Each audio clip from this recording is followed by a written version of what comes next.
should have the opportunity to wake up every day and do what they love. You already have your own unique perspective, your own unique voice. We're just here to help you on your journey of learning, discovery, and creation. My name is Nace. Welcome to PHLEARN. Your creativity should never be limited by a tool or a piece of software. That's why we've created hundreds of hours of in-depth tutorials that break down the nuts and bolts of Photoshop, Lightroom, photography, and more. Whether you're opening one of the programs for the first time or you're already a working professional looking to further master your craft, we got tutorials that are designed to challenge and inspire you. We cover everything from high-end retouching to the magic of photo compositing to the fundamentals of capturing that perfect image in camera. Everything you need to keep on creating. Join our growing community of millions around the world and transform your passions into a way of life. Subscribe today and unlock your creativity. Straight back. Oh, is it live? Perfect timing.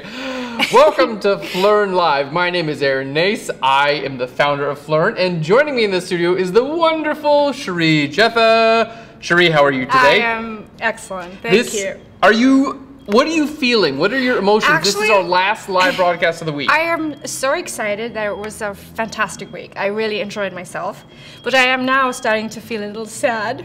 Because it's my last 2 hours with you. Oh, come here. Oh. We're going to have a great 2 hours together. You and I are going to have a great 2 hours together, and everyone out there is going to have a great 2 hours. So I want to thank you guys before we get started.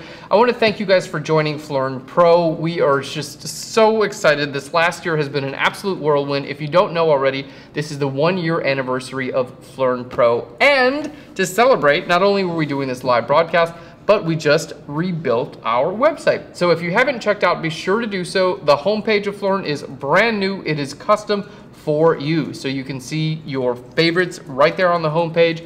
Continue watching. Any tutorial that you start is gonna show up right there on the homepage, right there for you. It is so cool. And there are a bunch of other hidden features. We totally rebuilt our magazine as well. So I highly suggest checking that out. Now, this is a Q&A. We are answering your photography and Photoshop questions. So if they have questions, Cherie, how do they submit the questions? Well, how do they let us know? You go to phlearn.com/live and punch in your question, upload your picture, preferably in RAW, because that's how Aaron likes it. Yeah, if you have a RAW photo, please send me the RAW photo because I can make more magic happen with a RAW photo. If it's just a JPEG, that's totally fine also. But basically, go to phlearn.com/live. You can submit your question and your image. Now, we do have a chat going on. So if you're on phlearn.com/live, click on the link on the top of the page, and that will take you to our chat, which is on the YouTube page. Basically, if you're on YouTube and you already see the chat, then you're good to go. So here you can chat with us. Mike is standing by. He's right over there in his computer station. So he's going to be chatting with you guys and relaying everything back to us. I think that's everything. Are you good to go? Let's get the people what they want. Let's get into some Photoshop photography questions. Very good. Our first question is from Charles in France. Hi, Charles. Hey, Charles.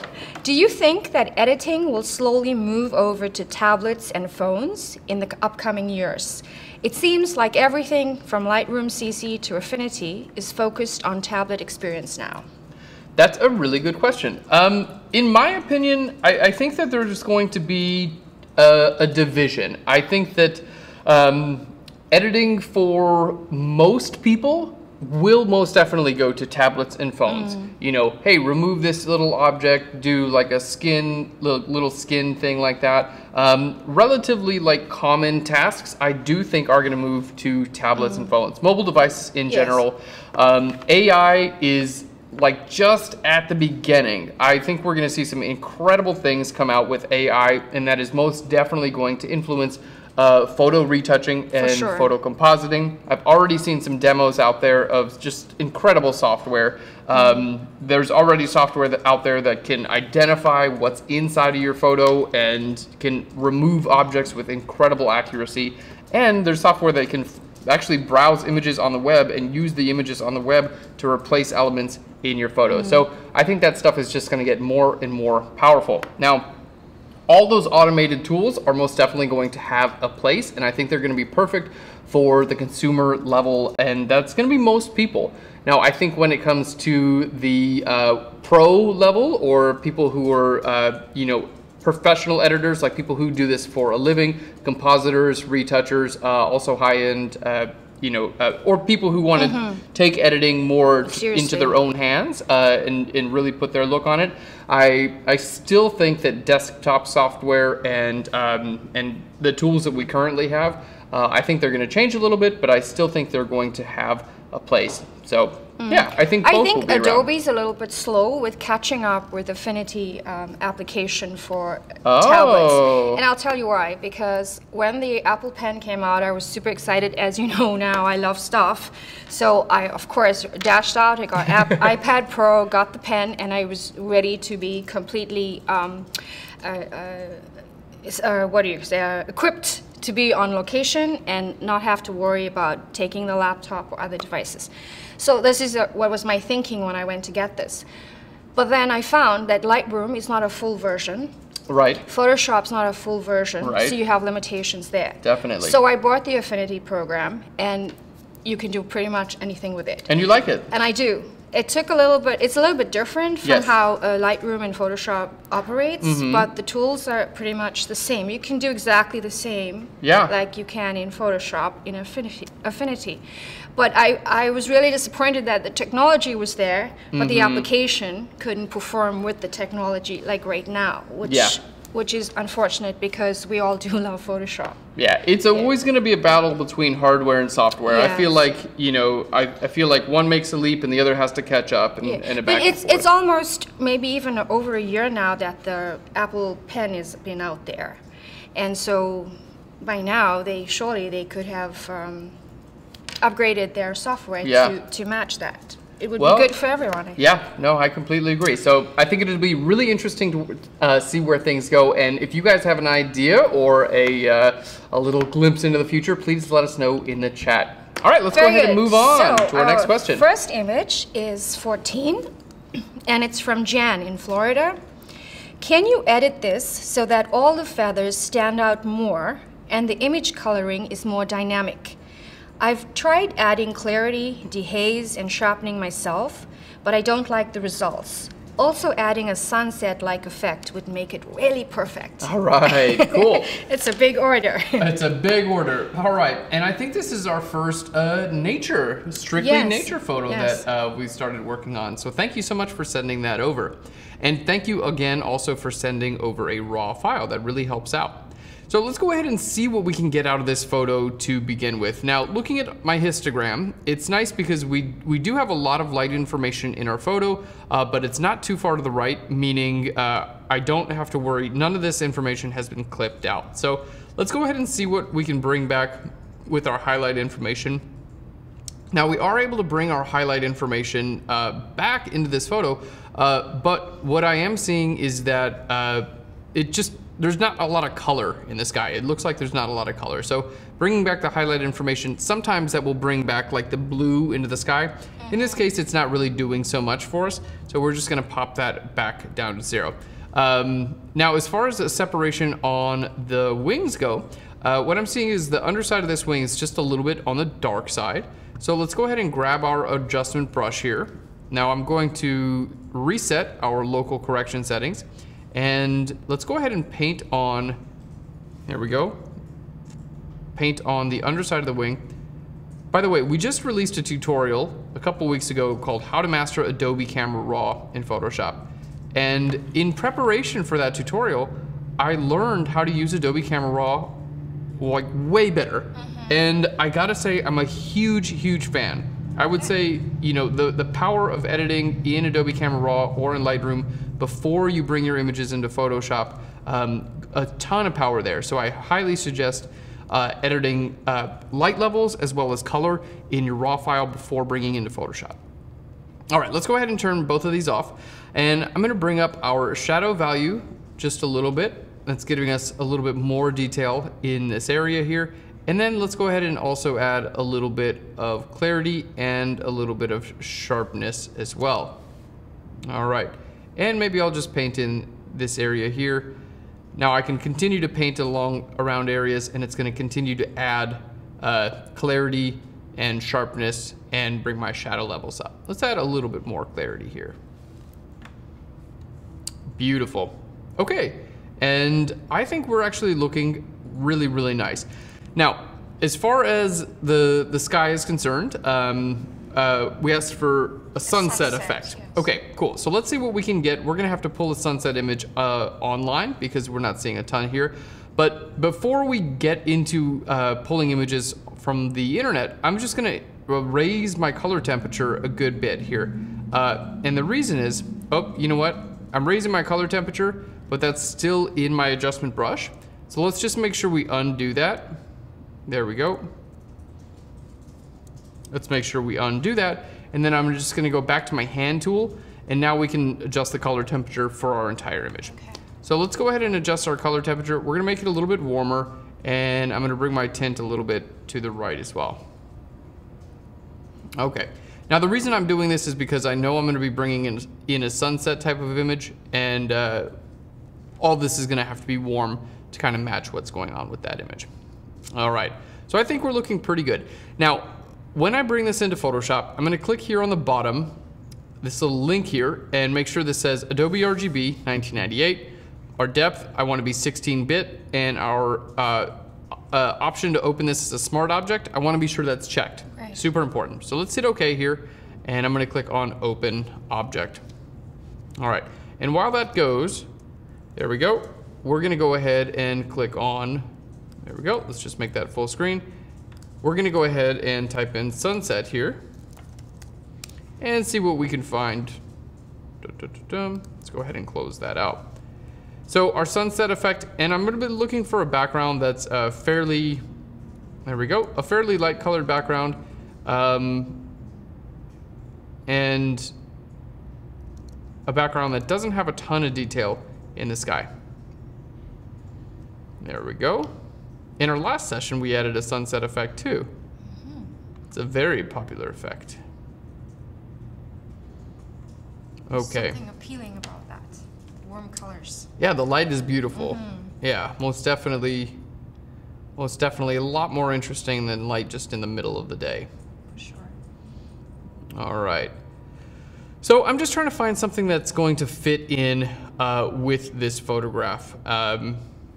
You know, and right now we're working with a stock image website, and this is a free stock image website. So if you don't find what you want on a free stock image website, sometimes you may need to pay, sometimes you may need to, you know, take your own photos, and that's totally okay.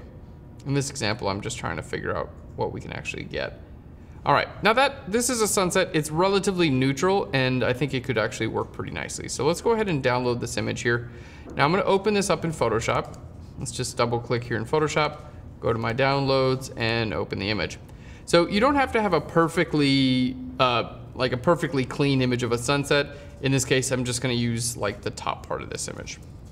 All right, so let's go ahead and use our move tool. I'm gonna hold shift and click and drag from one image to another. Okay, full screen that, and then we're just gonna make this a bit larger. And because it's a sunset image, I'm okay just kind of stretching this out, stretching this down like that. All right, so we'll see what we can do with this. Now, the first thing that we need to do is figure out, okay, we're adding this sunset image into our photograph. How do we actually get it to appear over top of our subjects? So I'm gonna try a couple of blend modes. We're gonna go to our darken blend mode first, okay? And then we're gonna take a look at our multiply blend mode as well. Now the multiply blend mode, I think is gonna work pretty well, but it looks like we are gonna have to do some masking. Okay, and what I mean by that is basically we don't want this necessarily showing up all over top of all of the birds and all the, you know, foliage and everything like that in my image. So I need to create a layer mask, and with that layer mask, I basically am looking at a contrast between light and dark. There are a bunch of different ways to create layer masks in Photoshop and a bunch of different ways to create selections. I find when we're dealing with like intricate details and things like that, a great way to make your layer mask is by using channels. So let's go to Window, and I'm gonna go down to Channels. There we go. And I'm gonna take a look at our red channel, our green channel, and blue channel. And what I'm looking for is the greatest amount of contrast between the background and the subjects here. So I think the blue channel is kind of giving me the best. Punch. Yes, it's kind of got the best punch, exactly. Boom. So what we're gonna do is duplicate that blue channel. I'm gonna hit Control or Command L for our levels. And I'm gonna take my little eyedroppers here. I got an eyedropper for my white point right here. So I'm gonna click here on my background. That's just gonna make that area white. And then I'm gonna bring in our dark slider. Okay, and that's just gonna help everything just get a little darker. Now you can see as I'm doing this, my sky is getting a little darker. So I need to take my white point and click over here just to say like, okay, that's what I want my white point to be. Okay, so this looks pretty good. I don't have to get it absolutely perfect. This looks pretty good for what's going to wind up being our layer mask. Okay, now on this channel, I can go ahead and turn this to a selection. It doesn't have to be, you know, perfect light and dark. You know, you can see we have some light areas here on the bird, some dark areas here. But I'm gonna make this into a layer mask. We can change layer masks at any time. So let's go ahead and I'm in my channels dialog now. I need to turn this into a selection, and then I'm gonna pop that selection onto my layer mask. So in my channels dialog, just hold Control or Command and click on the thumbnail for your channel. And you can see we have a selection active. You can see these little marching ants, they're called, little selection areas. Okay, so now we have a selection. Let's go back to our layers. I'm gonna turn on this layer and click on my layer mask. There we go. And this is going to load that layer mask into our image.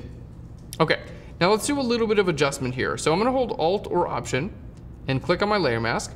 And now I just wanna do a little bit of cleanup here because this area I want to be white, okay? There we go. So let's just make sure that this is completely white here. Same thing up here. Perfect. All right, and there we go. This area I just want to paint dark. Basically, I'm just defining where I want this to be visible. All right. There we go, and that's looking pretty good. So let's take a look at our image here. We have our birds here. Okay, we have our sunset effect. Now, one thing you're gonna notice is we still have a little bit of haloing here, okay? We can see we have just a little bit of area where we can still see a light outline around the trees and everything like that. Okay, so we're gonna see what we can do about that. Now, I'm gonna click on my layer mask. We're gonna go to Select and down to Select and Mask. Okay, now here in our view, we have a few different options. I'm gonna choose On Layers, okay? And this is where basically I wanna see if I can work on my layer mask and have it better integrate into my image. So I have options here to shift my edge in or out. There we go. And if I bring it in this way, it looks like we're getting a little bit better. Now I'm gonna bring up our feathering just a little bit here. Maybe a little bit more. Now it's okay for me if my background just goes a little bit inside of the border of the birds and everything like that. That's totally okay with me, as long as we're getting a somewhat realistic result. All right, so by adding a little bit of feathering, it's just kind of softening up our edge, and then I'm shifting the edge either inside or outside. So you can see I can shift it this way, which obviously makes everything worse. Shift it this way, and it's kind of looking a little bit better now. All right, there we go. And we want to kind of find a happy medium that's going to make everything still look realistic. Cool, I think that's looking pretty good. Very good. What do you think, Cherie? Much, much better. All right, so I think we're looking great.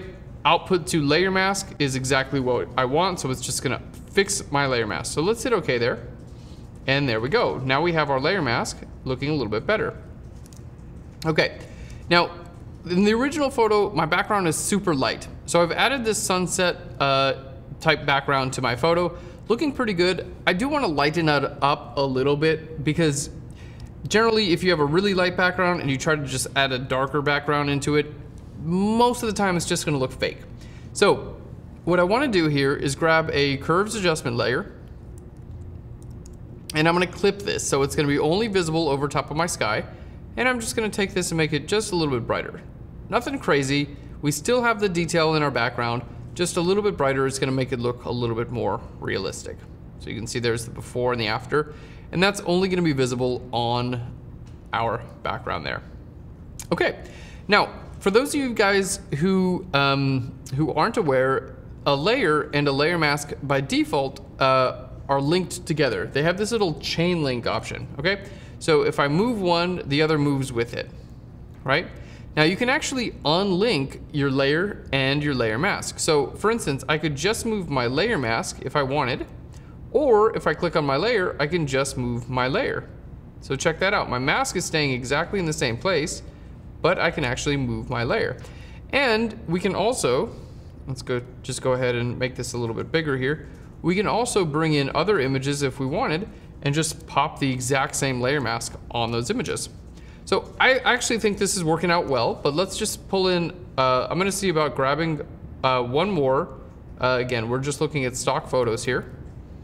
And this time my workload is gonna be greatly reduced because I'm gonna use the exact same layer mask.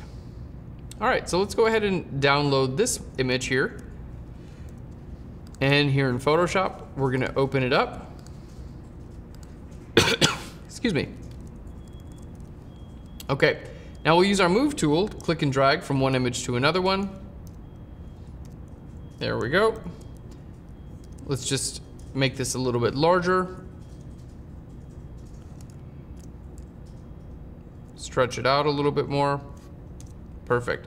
Now, if I want this to have the same layer mask, I hold Alt or Option and click and drag my layer mask from one image to another one. Okay, and then I'm just gonna brighten it up a little bit. So we can grab our curves, Option Command G, and just brighten that up a little bit. So you can see we have completely different effect here with this image. Oh, I forgot to change it to multiply blend mode. There we go. Now it doesn't look horrible. Okay, so we can see, basically, I'm able to take that effect. Now, I actually kind of like the first one a little bit better. The color variation is nice. Now, if there is anything you want to clean up, you can see like right here around the birds, we've kind of like bled a little bit of the color into our birds there. What I'm going to do is I'm going to paint on my layer mask. Here, I'm just going to paint black on my layer mask. And I'm going to use a really low flow, about 20%, and just kind of like fade it out where I don't want it to be visible. If we get a little bit of color on the background over top of our birds, that's okay. It's just gonna help the transition look a little bit more realistic. All right, so I don't really mind that.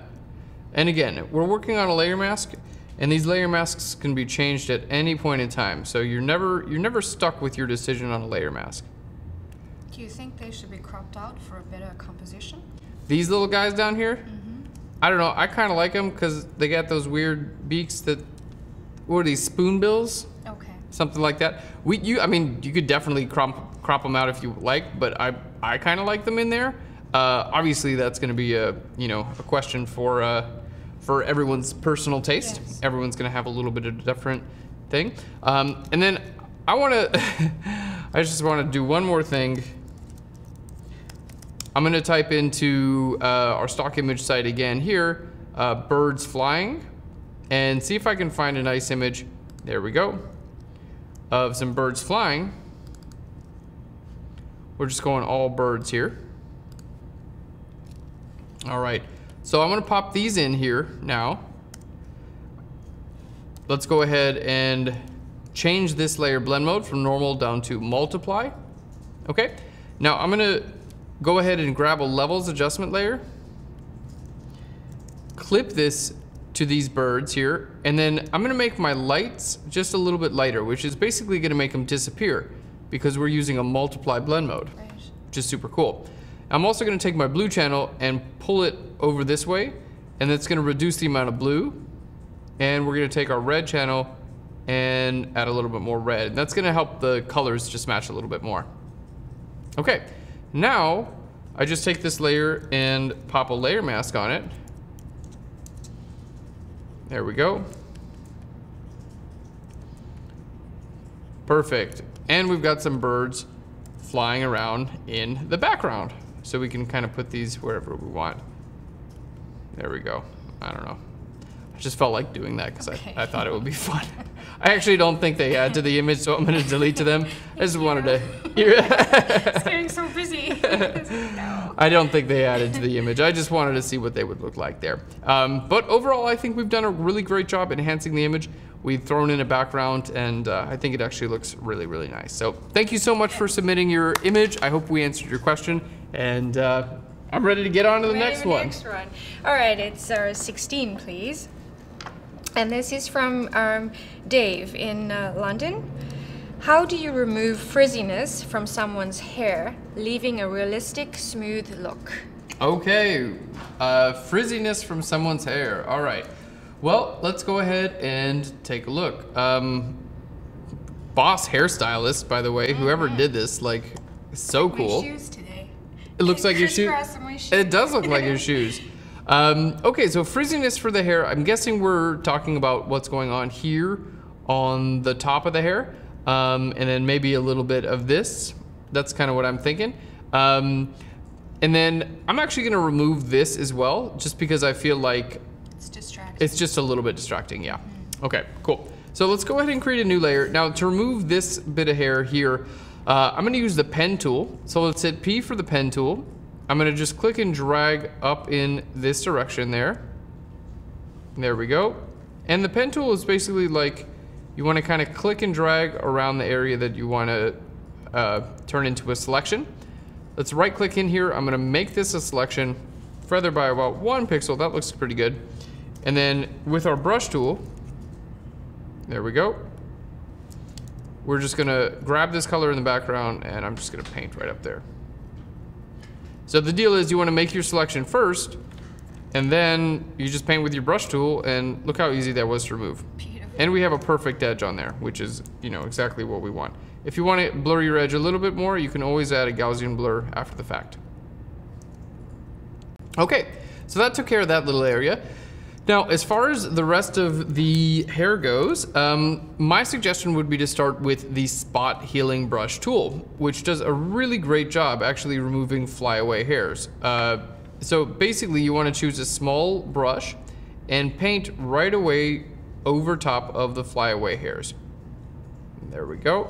So we'll just paint right over the hair here.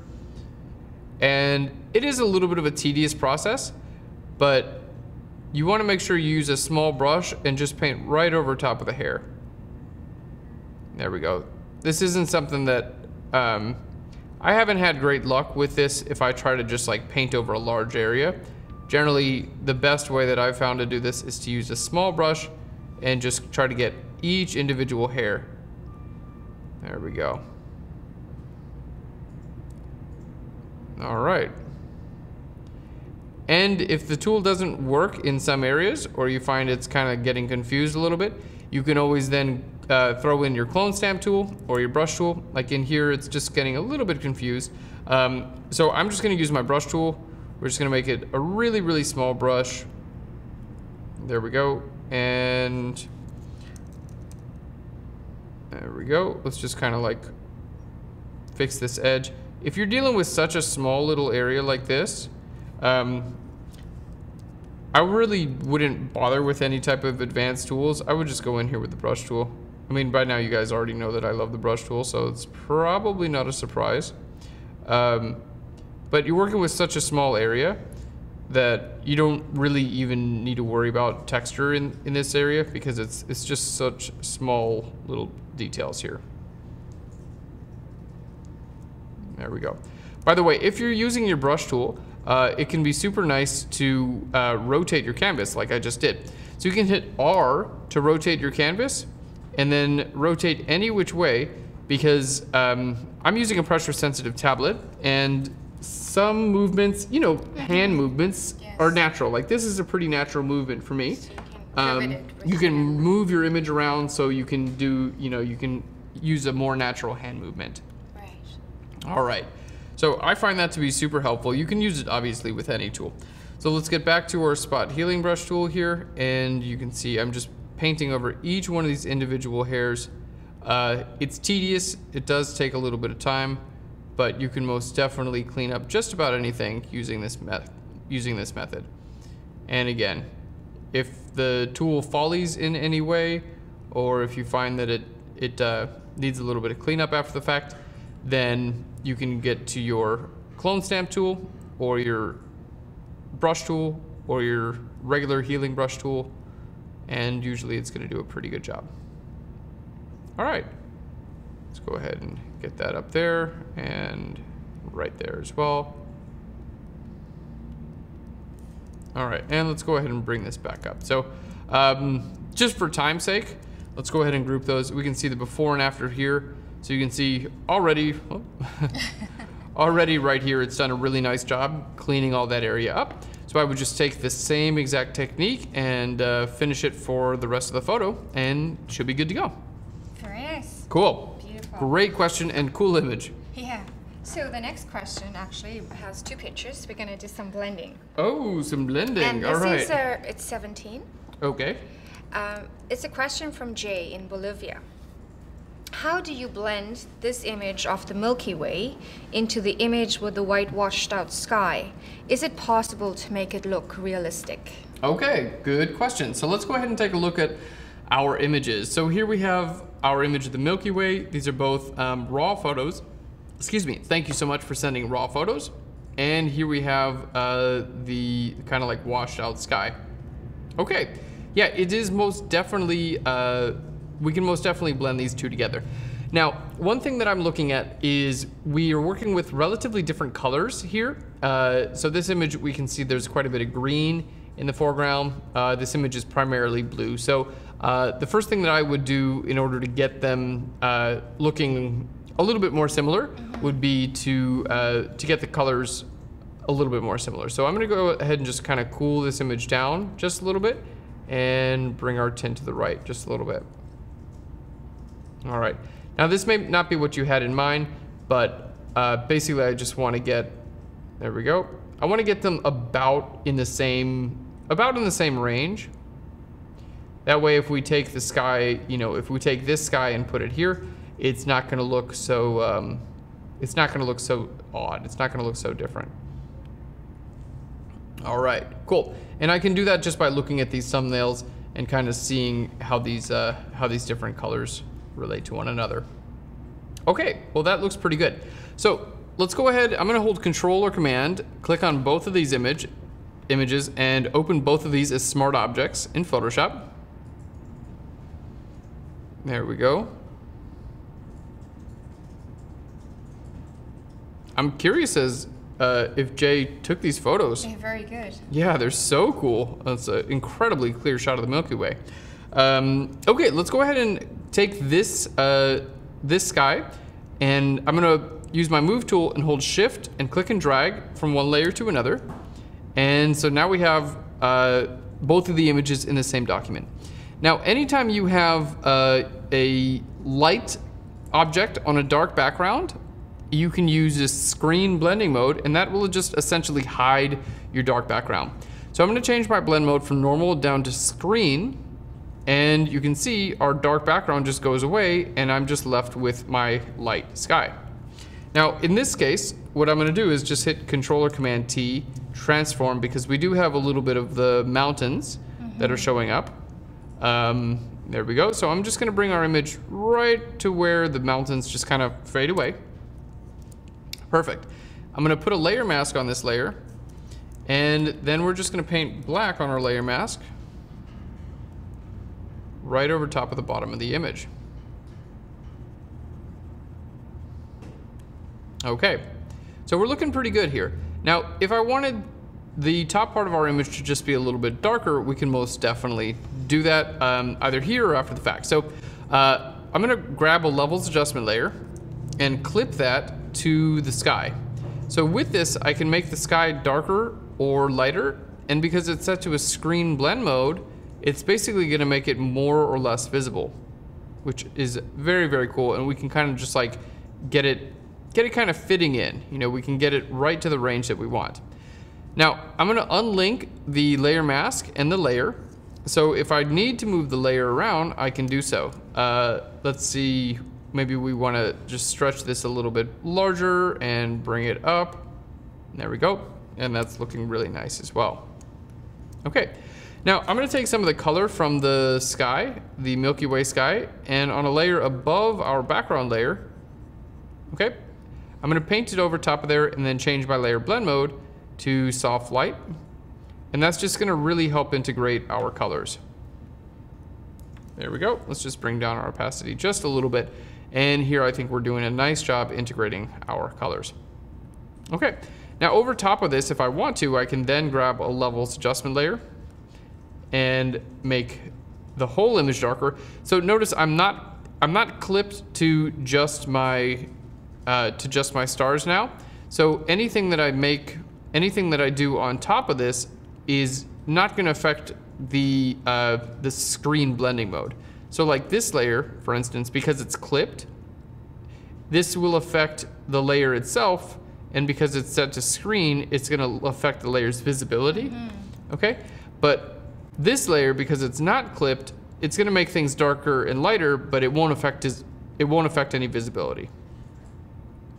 All right, so let's make that a little darker. I'm going to invert that.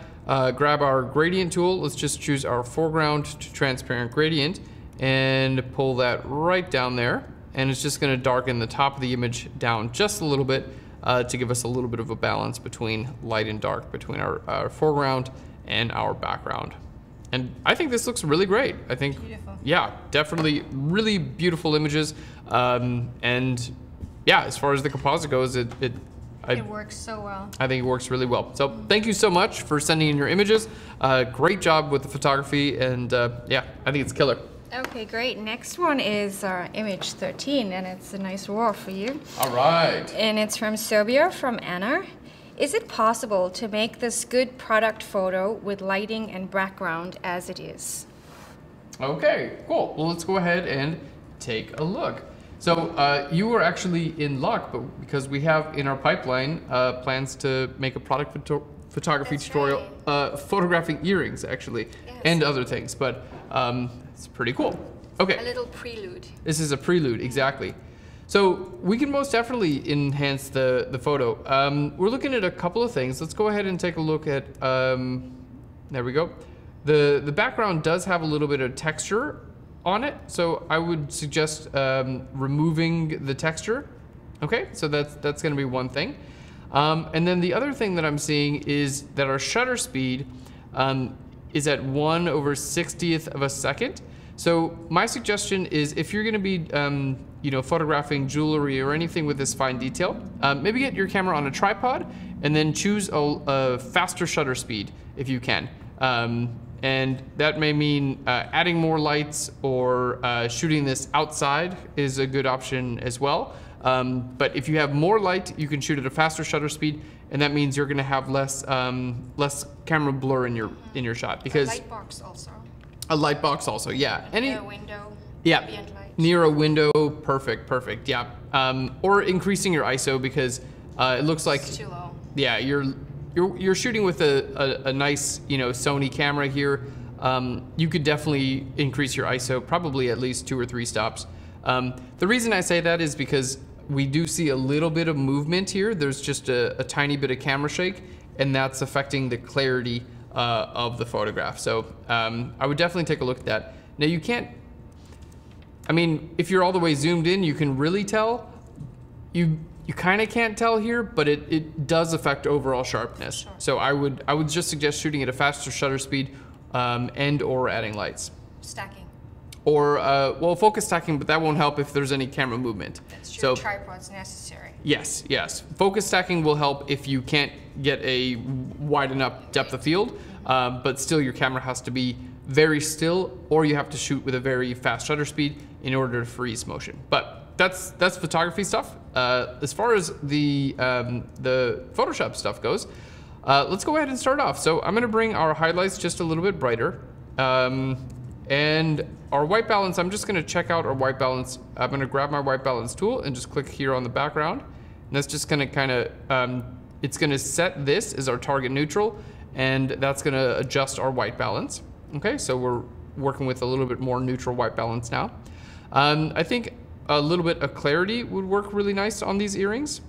Okay, and I'm gonna actually bring our highlights up just a little bit more as well, because I do think that we could wind up removing the texture on the background, and I don't think that would negatively affect the image. All right, and let's bring our vibrance up so we can start to see the colors there. Cool, looking really great. So let's go ahead, make sure I go to my lens corrections and enable our profile corrections. This will correct our distortion and vignetting as well, if there is any. And now we're ready to open the image. So let's hit F for full screen here. And now what we're gonna do is make a selection out of the background here. So we can, last time we used channels to make a selection. This time I'm gonna make a new layer and go to select and down to color range. And I'm gonna click here on the background. Now here in our selection preview, I'm gonna change this to grayscale. And basically what this does is it allows me to select a range of colors, and I can add fuzziness. And basically what the fuzziness does is it increases the selection range. There we go. So let's go ahead and use this as our selection. Looks really good. Let's hit OK there. Now with our selection active, what I'm gonna do is create, you can do this in two ways. You could use a layer mask for this layer, or you can put a new layer over top of this and make this white. So let's go ahead, I'm gonna try the layer mask option. Okay, now my layer mask is the opposite of what I want, so I'm gonna invert it by hitting Control or Command I. And then I'm gonna create a solid color fill layer underneath that and just go to white. Okay, so what's nice about this now is that I don't really have to do any more retouching to the background. And in fact, I can change my composition here. There we go. And I know my background is gonna be completely white. Now, if I hold Alt or Option and click on my layer mask, you can see we're looking pretty good, but we did lose a little bit of detail around like our earring, or like the pieces there. And maybe I lost a little bit of the shadow. So what I can do is I can just paint black on my layer mask. Okay, and that can add my little shadow back. Or we can definitely use a drop shadow here. I like that. Yeah, let's go ahead and use a drop shadow. We haven't done that yet. So we have the drop shadow police outside. Are you sure you want to do that? Let's double click on this layer. That may be the corniest joke I've made so far in the broadcast. All right, let's double click on this layer, which is gonna bring up our layer style, and I'm gonna add a drop shadow to this layer. Okay, so with our drop shadow, let's go ahead and bring up our opacity there. I'm gonna increase our distance. There we go. And I'm gonna go ahead and increase our size. All right, now, you know what? This is just not looking that great. A couple reasons why. One is the selection of the actual objects here are not like absolutely perfectly cut out. Two is that this drop shadow is showing up over top of some of the jewels, so that's not looking good. So we're not gonna use a drop shadow here. What I'm gonna do instead is paint black on my layer mask. There we go, or rather white on my layer mask. Just here under the earrings, just a little bit. And that's gonna help some of the original shadow and some of the original texture kind of come through. There we go.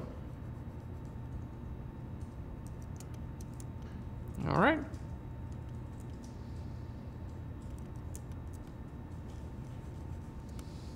Looking really nice. Now, we did lose a little bit of information here. So I'm gonna hold down Shift and click on our layer mask so we can see what's going on with our original image. And then this is a good opportunity to use the pen tool to make a selection. So our pen tool here, and if you guys have not used the pen tool or need any help with it, we have great tutorials on PHLEARN.com, how to use the pen tool. There we go. And basically, the pen tool is just a super accurate way of making selections in Photoshop. So I'm a huge, huge fan of the pen tool. It does take a little bit of time to get used to. So, you know, if it takes you just a few, you know. What about you, Cherie? Do you use the pen tool at all? It gives me gray hairs. I don't think you're alone there. I don't think you're alone. How much time would you say you've invested into learning how to use the pen tool? And that's where the problem is. I have not invested sufficient time. Okay, cool. So maybe like an hour? Oh, even less. Even less than an hour. Yes. Okay, got it. It's frustrating. I don't have time to mess around and lose the selection and then start over, so I just stay away from it. You stay away from it altogether. Got it. And I feel like that's a lot of folks, you know, I feel like that's a lot of people's relationship with the pen tool. Yes. And that's totally okay. You know, if you do need to do like fine selection work like this, the pen tool really just can't be beat. But, you know, if you're not doing this type of fine selection work, then, you know, then Yes. maybe you don't need to spend the time to learn it. I would say, yeah, to really get the hang of the pen tool, I would say it took me, you know, at least half a day of practicing with it, Right. which sounds like who in the world would want to do that? But you can make really accurate selections with it, and that's why it's great. Well-invested time. Well invested time. So I'm gonna right click on here, I'm gonna make this into a selection, and then we're gonna feather this by 0.5 pixels. There we go. And then, so you can see I was able to just like really make just a perfectly accurate selection around there. And then here on my layer mask, all right. There we go. Okay, so here on my layer mask, I'm able to now fill this area with white. So I'm gonna hit Shift Delete, and we're going to just fill this area with white. There you go. And you're gonna see it's gonna be perfectly visible. Now, I'm gonna need to cut out the inside of this as well. All right. And there we go. They did update the pen tool quite a bit for Photoshop CC 2018. And I gotta say, I really like their interface. I think they've made it, much more user-friendly. Okay, I'll give it a try again. Yeah, please do. The Photoshop community thanks you. Oh my gosh. All right, let's make that a selection there as well. Same radius. And then on the layer mask, I'm gonna hit Shift Delete, which is the keyboard shortcut for my fill dialog, and we're gonna fill that with black. So you can see, let's hold Alt or Option and look at my layer mask. So you can see it's just it's a really, really nice layer mask here. And you can get as accurate as you want. Now I know I didn't include that little part or do this other earring. I'm doing that to save a little bit of time, but you can most definitely get your information back there. And I think here we're looking at a really, really nice image. I think it's got all the detail we need. I do like that it's on a solid color background, Yes, because easy for selection. Easy for selection, and we can use this for anything we want. If we want to put this on the web, you know, we can put, there we go. In a magazine. Yeah, Catalog. exactly. Yeah, whatever we say. I don't know. I'm trying to put some type there, but I can't even think of anything worth. What should we call this? What type should I put on there? Bože mili. What is that My even? gosh. My Oh God? gosh, in Serbian. Okay, how do you say that? I'll try to spell. B-O-Z-E. Next word. M-I-L-E. Perhaps. Forgive me, Anna. This might be Serbian for. It is.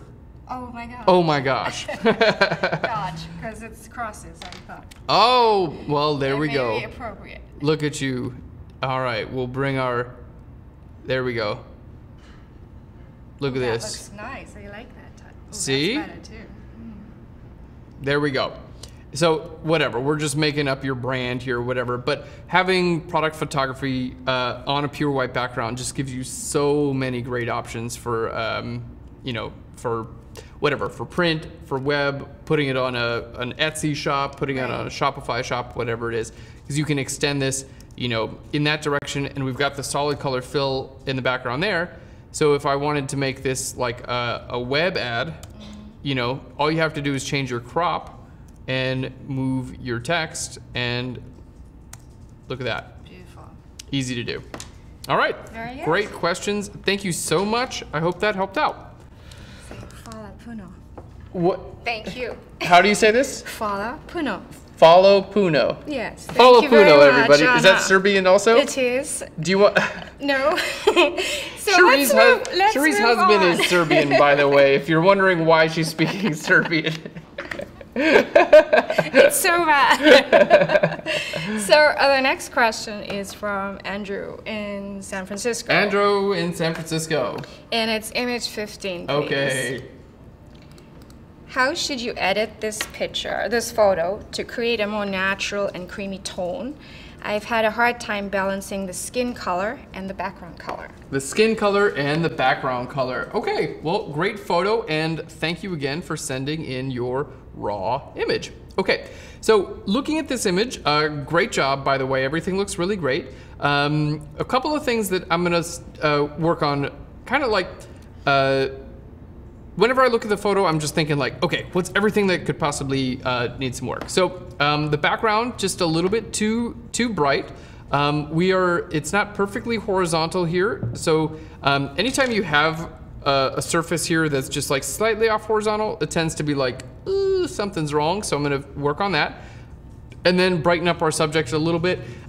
We are a little bit magenta on our subject's skin tone. So I'm gonna add a little bit of green to kind of fix that. Now, as far as our white balance is concerned, we can just start making changes based on the current white balance, or I'm gonna assume that this area is kind of like a neutral gray, which would be very similar to if you had shot with a gray card. So I'm just gonna try my, my white point eyedropper here, the white balance tool, and click right here and see if that's, yeah, that actually did a pretty nice job. Yes. So if you do have something that you know is pretty much a neutral gray in your photo, you can work on your white balance just by clicking here. Okay, now the next thing I'm gonna do is grab my, my straighten tool, and I'm just gonna click here on one side of this railing here and drag to the other, boom, and let go. There we go. And what that automatically will do is straighten out our image. So we just go to our hand tool and we can see that straightened it out. Really nice. Okay, now I'm gonna see about pulling my highlights down, and it looks like we are able to get some information from our highlights here. Okay, so instead of just doing this on the entire image, I'm gonna grab our little adjustment brush here, and we're gonna go ahead and reset our settings. And here in the adjustment brush, let's just go ahead and paint over top of the background. And I don't mind if we're gonna paint over these trees a little bit, because I'm gonna mostly target the highlights. There we go. May see about adding a little bit of color into the sky as well. We'll see what we can do. Bring up our feathering and our flow and our density down. That's just gonna allow me to kind of feather that back in there. So if I do wind up adjusting the color, it should look a little bit more natural. There we go. Okay, now if you need to minus it out, you can hold Alt or Option, and you're gonna minus your area out. Okay, so let's just make this a little smaller. And there we go, looking good. So I'm gonna turn off my mask and our overlay, and we're gonna start here with our highlights and just kind of drag them down. Okay, so you can see we have a little bit of information back there. Now I'm gonna see if I can bring up our tint here, maybe pull this towards blue. You know what, I was hoping we could get a little bit more information in there, but I'm not seeing as much as I want. I can definitely try to work on our exposure, bringing that down, but generally I haven't had that much good luck with that. I mean, we could definitely, you know, do something like this, but I don't think this is gonna wind up helping out. In fact, it looks horrible, so let's just undo that. Okay, and I would really never bring the exposure that far down. Usually, if it's a sky, my suggestion would be to start with your highlight layer and drag that down. And it looks like that's maybe not all the information we're going to be getting out of this photo, but that's probably most of it in terms of our hot sky. All right, maybe we can turn a little bit of dehaze on. Yeah, I don't know. I think that looks pretty good for the sky. I'd like to get back a little bit of information, but I don't know that we're gonna be able to do that in Adobe Camera Raw. So the next thing that I want to focus on, let's go ahead and add a new adjustment brush here and reset our local correction settings. I want to go ahead and paint right over top of our subject. Perfect. And let's make sure to get all the skin tone for our subject. And congratulations to our subject, because it looks like they just graduated from Berkeley. So a lot of studying going on there. Good job. All right, there we go. Now, with that mask off, I'm gonna pull our tint just a little bit towards the green side because it's looking a little bit magenta. So let's go ahead and pull our tint a little bit towards the green. There we go. And I'm gonna bring up our exposure just a little bit, and we're gonna bring up our clarity as well. And that should help just like bring the focus kind of back to our subject. And I think that's starting to look pretty good. What do you think, Cherie? Maybe Taking shape. Color temperature just a little bit warmer. Yes. All right, maybe we can bring our exposure up a little bit more. Pushing our luck there. Okay, yeah, I think that's starting to look pretty good. Let's go back to our hand tool. I didn't turn on any lens corrections, so let's go ahead and enable our lens corrections. And pretty much nothing happens. So that Sigma 35 1.4, that is a boss lens. I mean, if literally no distortion and vignetting were changed from that, that's pretty awesome actually. All right, let's lower our color temperature down just a tiny bit. There we go. And I think we're looking pretty good. So let's take a look at our before and our after. Let's go to our next view here. We can zoom in and just see our subject here. So we can see the color before and the after. Looks like maybe I added a tiny bit too much green, maybe a little bit too much yellow to the after. So when you're making these changes, it can be really helpful to see your before and after. So let's go back to my adjustment brush, turn my overlay on. I want to make that my selection, and I'm going to just reduce the amount of yellow and reduce the amount of green that I put in there. There we go.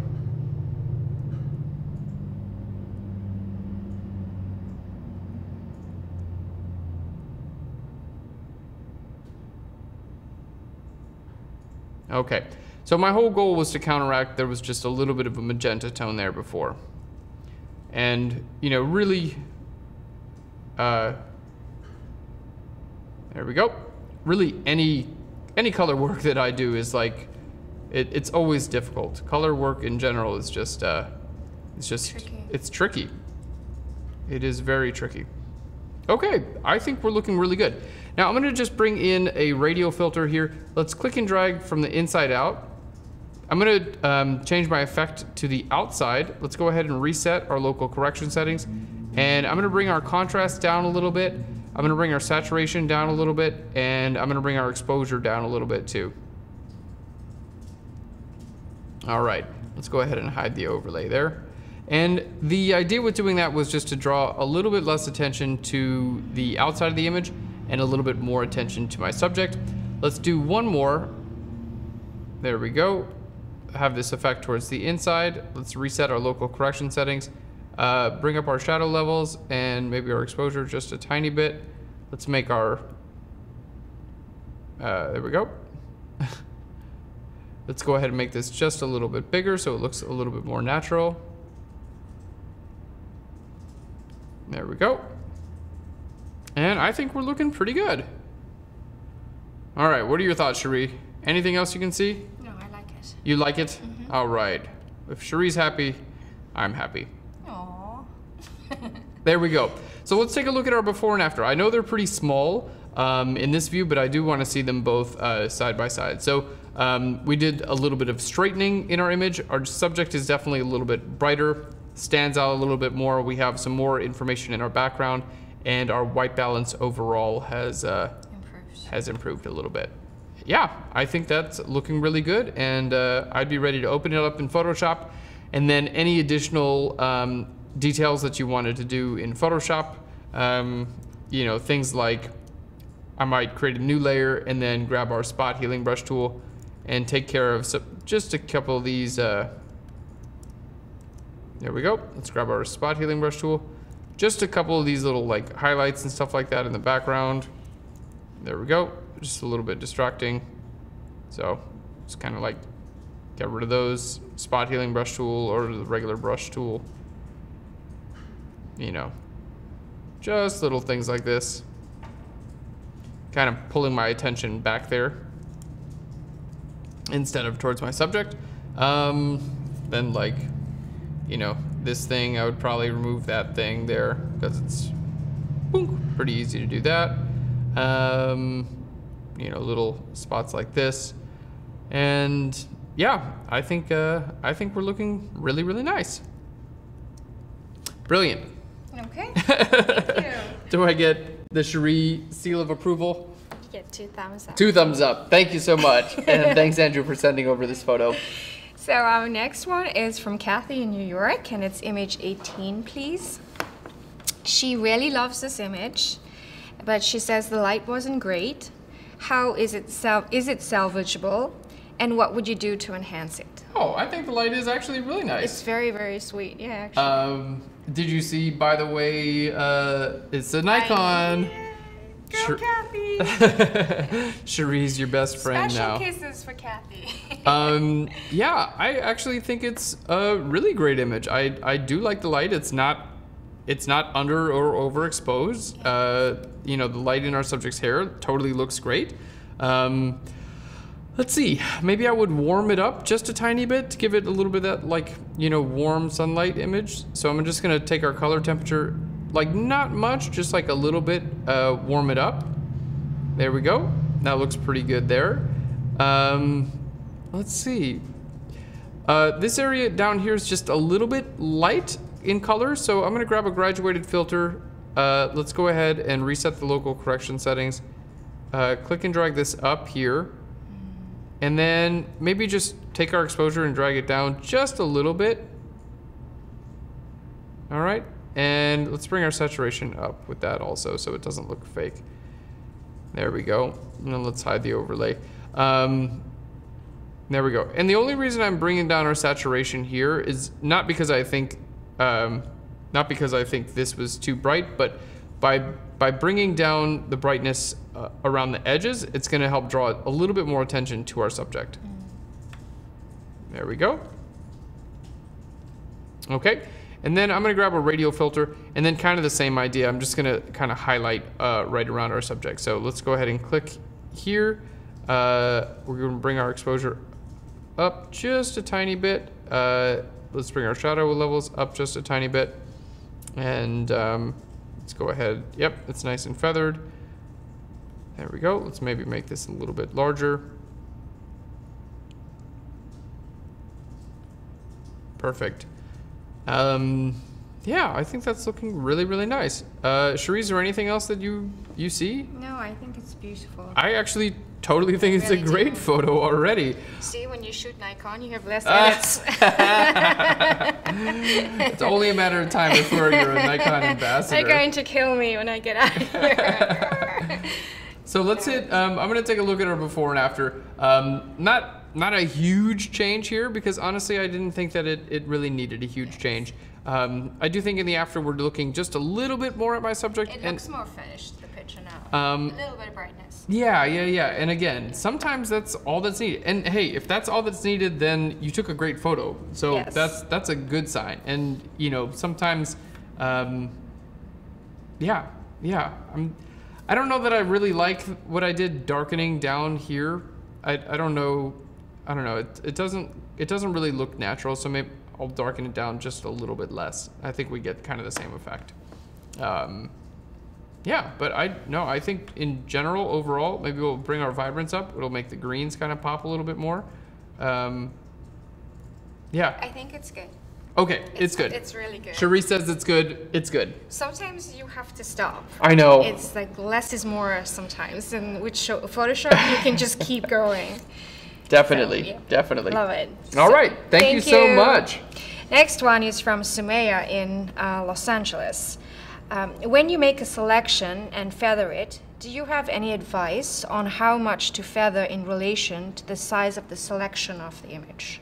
Okay, good question. So that definitely will change pretty much every time based on what you're making into a selection and like the size of the object itself and the purpose of the selection. So my general advice when making selections is don't really feather that much in the selection itself. So let me just go ahead here in Photoshop and I'll kind of show you what we're talking about here.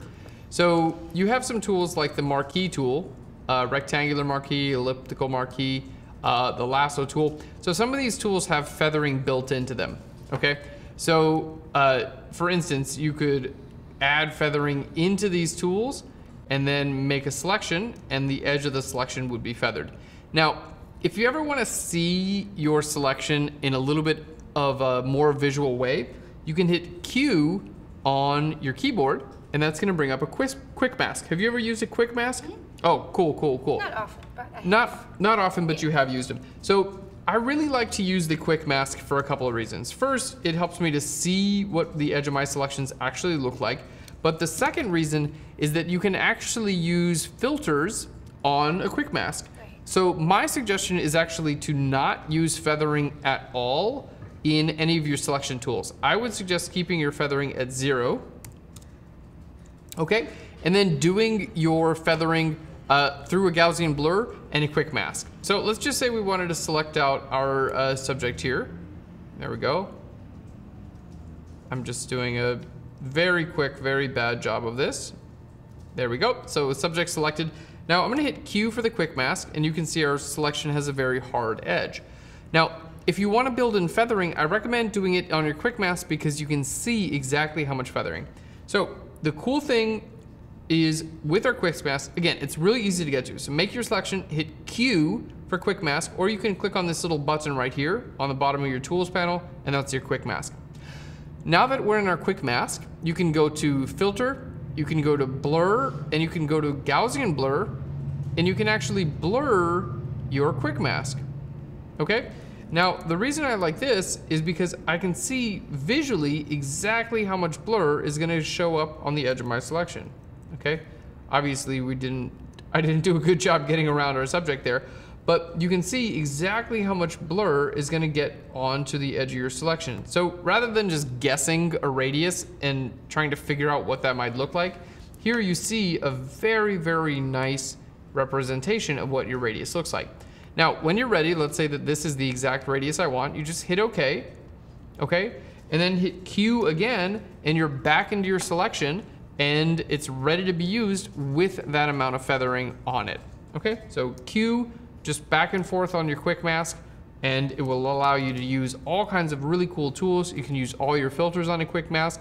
You can grab your brush tool, and you can paint on your quick mask. There's so many great things about quick masks. I highly suggest using them. Okay. Good question. So we have a question from Lori in Los Angeles.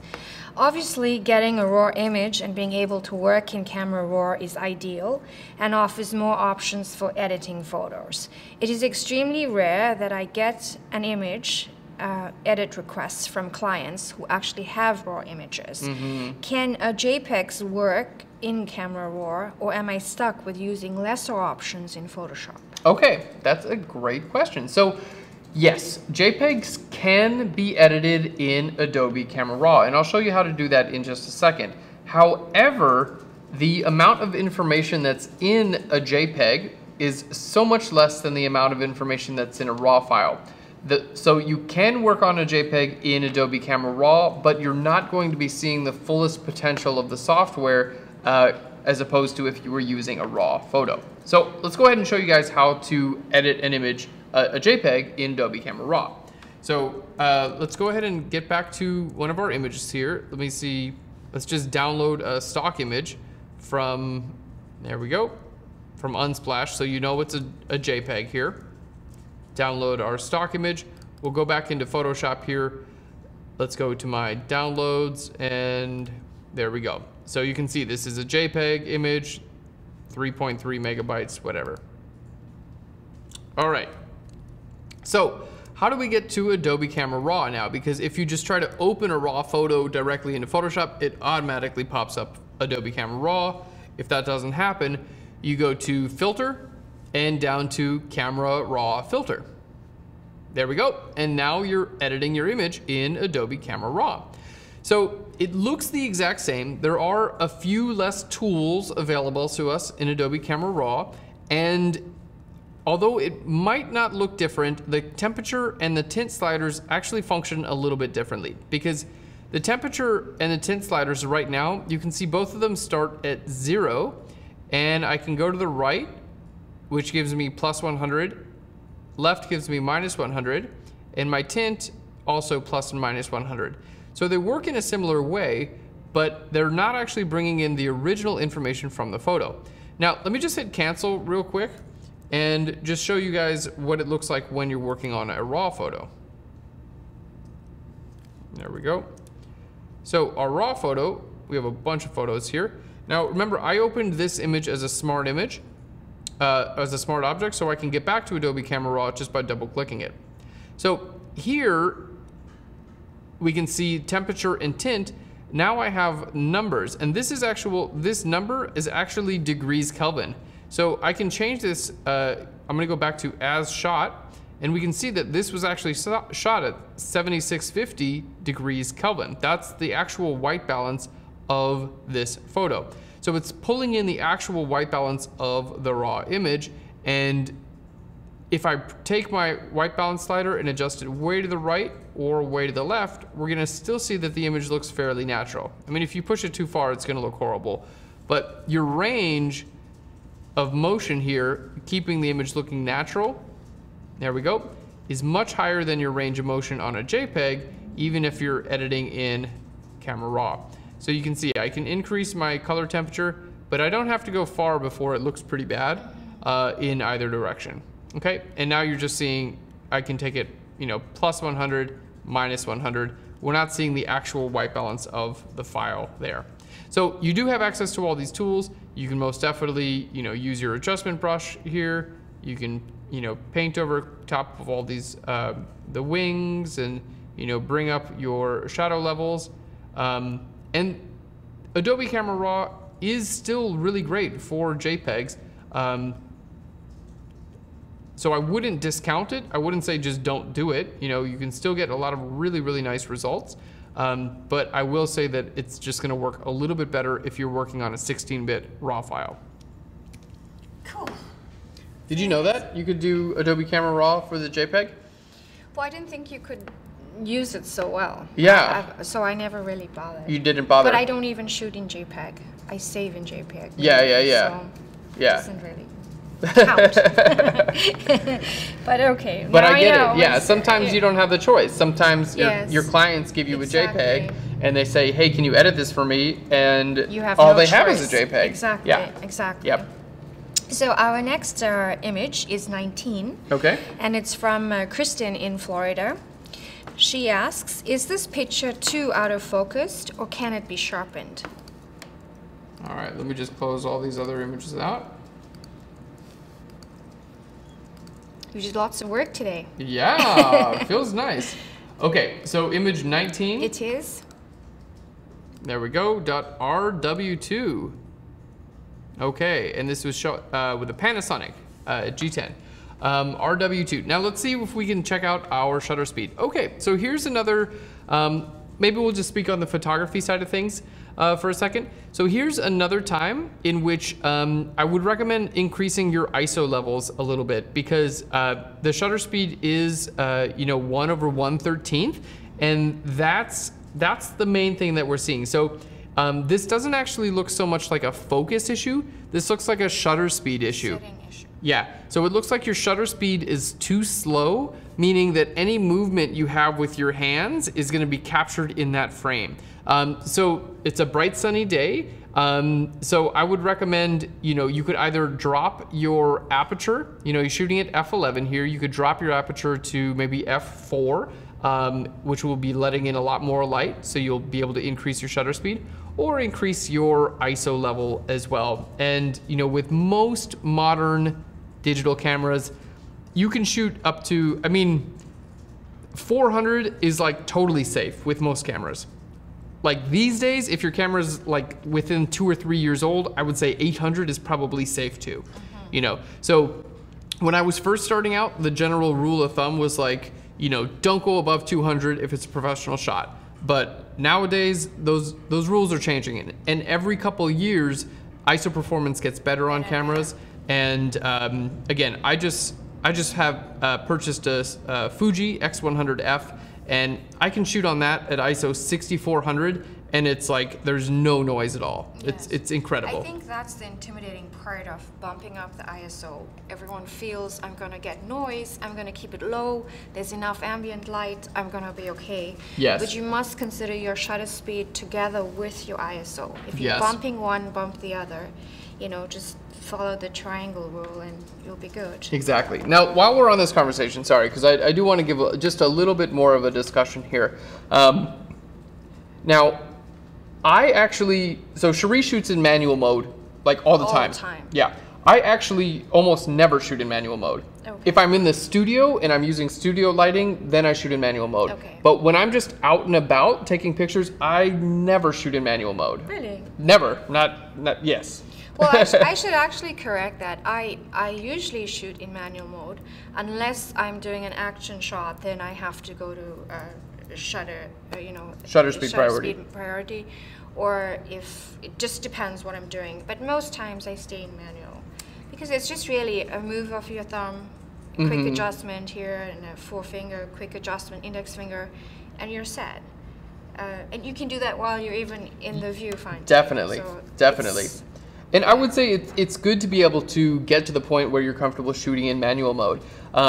But I would suggest for those of you guys who are still noticing that maybe you're getting your motion shake or your exposure just isn't coming out exactly how you want, don't be afraid of those other tools like aperture priority or shutter speed priority. Yes, they're useful. Very useful. And I would also suggest if your camera has the option to put your ISO on auto. That would be my suggestion, because even if you put your ISO on auto, most cameras have a limit, and they won't, even if it's on auto, they won't allow you to shoot with like the highest ISO possible. Yes. So I would say keep your ISO level on auto much of the time that you shoot. Now, again, if you're in the studio, you're a product photographer, shoot in manual mode, okay? If you have a complete understanding of aperture and ISO and shutter speed, and you are a total pro when it comes to getting the right exposure every time, you can shoot in whatever mode you want. I'm speaking to the folks who are still they're struggling getting sharp, properly exposed pictures straight out of camera. In camera. Yeah. Don't worry about the auto stuff. I've been shooting for a long time, and I shoot, when I'm out and about in the city, I actually shoot in full auto all the time. Yes. I don't even choose my shutter speed or my aperture like 90% of the time. Okay, so also, a couple of days ago, I demonstrated with a telephoto lens how to keep the camera steady. You can still use that technique with your smaller lenses. Just tuck the elbows in, keep a steady hand, take a deep breath, take the picture, and then breathe out. That little things help when you don't have a tripod. Totally. It really does. Totally. So. And then I would just say one more note as far as ISO performance and noise goes. I would rather have a shot that was in focus and didn't have any camera blur, that had a little bit of noise. I think a little bit of noise is better than having an image that's not even sharp because of motion blur. Yeah, I would rather have the noise. So, anyway, that's just a whole discussion on that. I hope it helped out someone out there. Let's get back into Photoshop and take a look at our photo. So, yeah, as far as helping our photo out, usually, let's go ahead and grab our adjustment brush here. We will be able to do some work on this photo, but our options are going to be relatively limited because, as you notice, I think the focus maybe is a little bit off, but I think there's also a little camera shaking here, and so both of those things are kind of playing some roles. But we can take our adjustment brush here, and I'm going to paint right over top of our subject. Let's go ahead and turn our mask on. I think a lot of photographers, especially when they start out, are pressured to not shoot in auto. Yes. And I would like to take away some of that pressure if possible, because I shoot in auto all the time, and you know, there's some people out there who, you know, maybe think that's a bad thing, but I know how to shoot in the other modes. It doesn't matter as long as you get a great picture. That's what matters at the end of the day. You come home with a picture. I like shooting in auto. A bunch of them. That's awesome. Okay, let's go ahead and turn off our mask and our overlay. So what I'm gonna do is bring up our sharpness here. There we go. And that's basically just gonna be in that area. So let's go ahead and bring up our sharpness a little bit more. Now I'm gonna go back to my hand tool, which is gonna allow us to edit the image as a whole. And I'm gonna bring up our, you know, our clarity, but we're a little bit limited on our clarity as well. Okay, so that looks okay to start with. Let's hit open object here. Now I'm gonna just do a sharpen as well, and we'll see what else we can get out. So I'm gonna basically just duplicate our background layer. There we go. Let's go to image and down to apply image. There we go. And by the way, the person who sent this image in may not have even photographed that, so I might have just been totally just speaking to the wrong audience here. Okay, but let's go ahead and sharpen this up using our high pass filter. So I'm gonna desaturate this layer, change this to overlay blend mode, and then I'm gonna run, sorry, let's put it back to normal. First I wanna turn this into a smart object. There we are. Now let's change it back to an overlay blend mode, and this is a very standard sharpening technique. And then we're gonna run a high pass. I just need a little bit lower radius on there. And again, mostly here I'm just looking at my subject's face and seeing what detail we can pull out. There we go. Now let's put a black layer mask on here and paint white on our subject's face. I think this is actually, it's looking okay. We were able to pull a bit of information out. My subject's face actually looks quite a bit sharper. Yes. So here's the before and and the after there. I think we were actually able to recover a decent bit, both in Adobe Camera Raw and here in Photoshop. Again, yeah, we can see good clarity in our subject's face, and really, if that's there, then everything else is good too. So yeah, I hope that helped out on both the photography side and then here in the post-production side as well. Okay. So next picture is image 20, and it's Tak the cat. Tak the cat. Okay. Yes. So it's from Catalin in Romania. She says something's missing in this image, and she can't seem to figure out what. Can you help make it more appealing? Okay. So Catalin from Romania, thanks for sending over this image. By the way, in the chat, what are these cats called? I think they're Siamese cats. Are they Siamese? I don't know. The cats without any hair? Does anyone know here? Well, Let us know in the chat. This was like in Austin Powers. They had this cat. Remember? They're actually... It's Mr. Bigglesworth. They have so much character in their persona, I feel. Yeah, super interesting. Okay, well, let's go ahead and work on the image. Very cool image to start off with. Let's go ahead. I'm going to just draw a little bit more attention to the subject. So looking at this image, we are a little bit bright on the left-hand side of the image. So my first inclination is just to make that area darker, and that's going to help draw more attention to my subject. So let's go ahead and grab, I'm going to grab our adjustment brush here. Let's go ahead and reset our local correction settings. There we go. And just going to paint. There we go. Paint right over this area.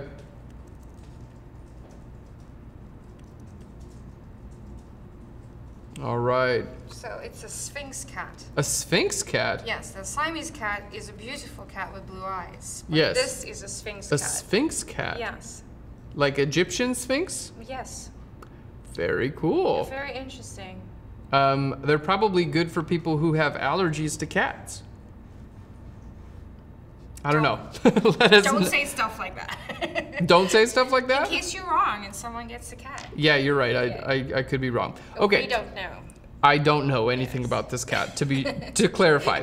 Let's go ahead and bring our... I'm a Photoshop person, not a cat person. I do like cats, but I'm not a cat expert. Let's go ahead and bring our highlight values down and our exposure levels down in general. There we go. And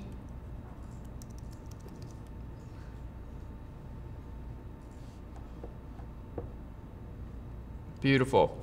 And I'm just painting this visible here right around the edge too, because there was a little bit of feathering there and it's just not showing up. By the way, if you're in the chat lighting it up about the cats, Mike is in the chat and he actually is, he's way more knowledgeable about cats than I am. All right. Beautiful. So just kind of like darkening these areas up a little bit, and while I'm at it, I'm just going to kind of take this around the side as well.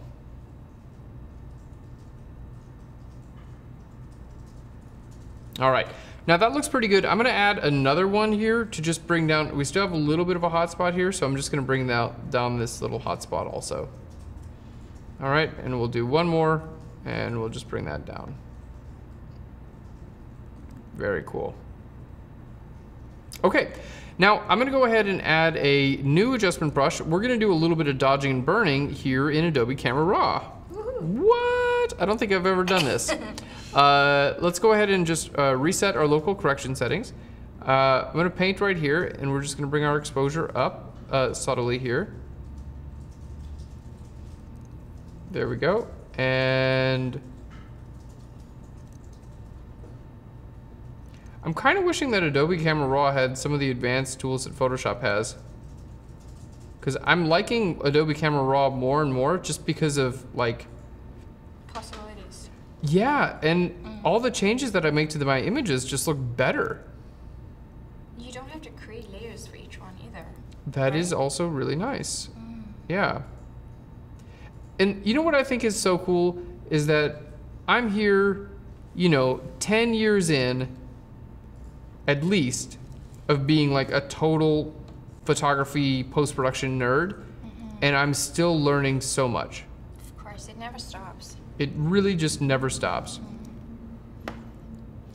And I'm having a lot of fun dodging and burning this cat. So basically, I'm using a really low flow here.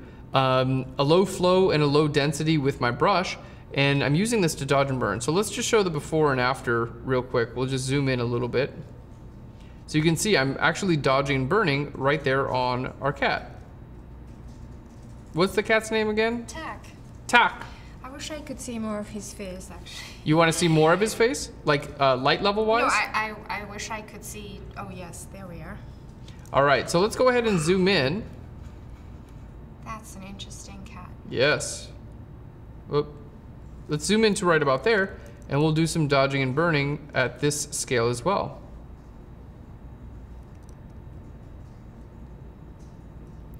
So at this point I'm just lightening up areas, and I'm kind of doing this to enhance some of the detail that's already in there.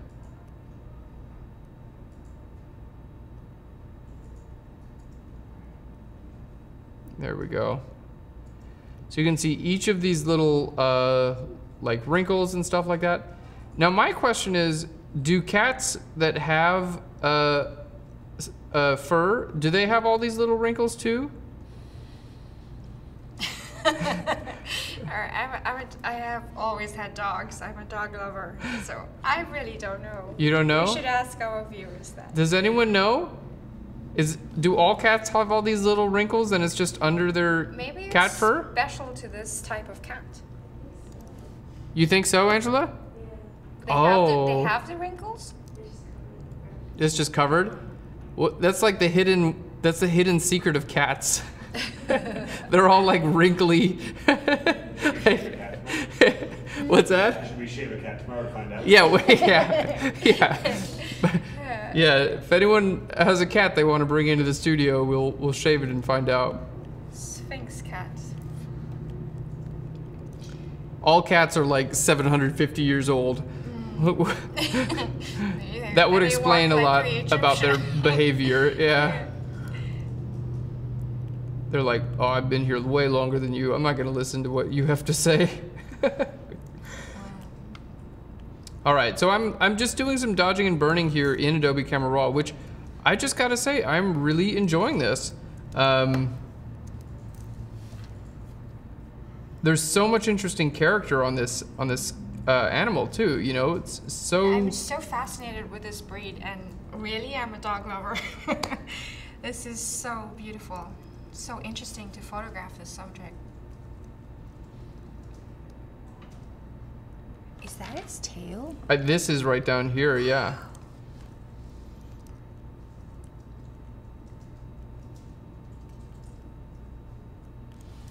Yeah. Very cool. So we can see just doing some dodging and burning. Take a look at the before and the after with the cat there. You just see we're getting a little bit more, you know, a little bit more shape, a little bit more information. And basically I'm just adjusting my exposure. All right, let's turn off our before and after again. I'm gonna just do a little bit more. Let's create a new adjustment brush here. This time I'm gonna bring my exposure down a little bit more. Let's go ahead and paint this area just a little bit darker even. And my goal here is, again, I'm just trying to draw a little bit more attention to the cat. By the way, you guys can totally do this with people too. This technique is not just limited to hairless cats. I wonder if this cat has like a, like if it sees a cat with hair, I wonder what it thinks. What's going on in its mind, you know? Take off your coat. It's warm in there. I wonder if it's like, oh man, I wish I had fur. Or if it's like, oh, look at that other cat with fur on. So simple, so unsophisticated.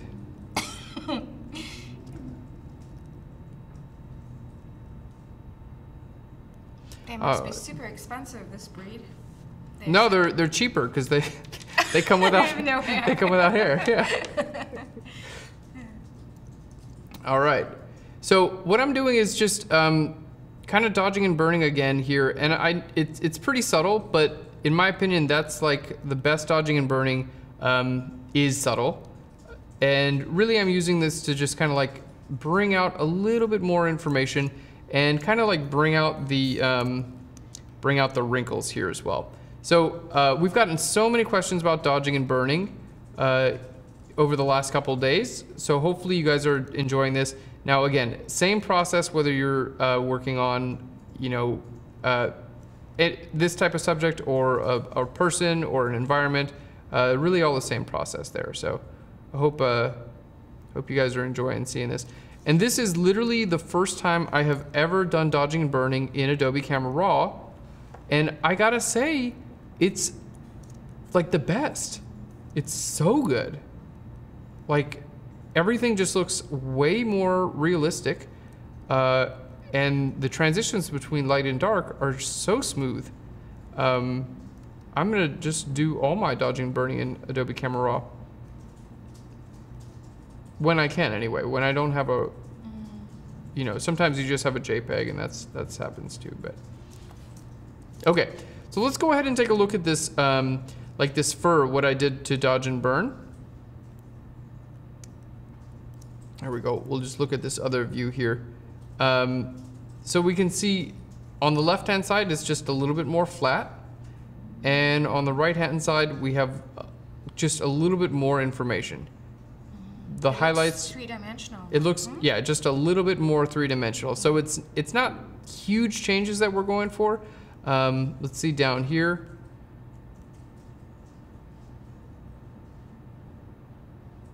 There we go. Just a little bit more three-dimensional. Let's go ahead and turn that off.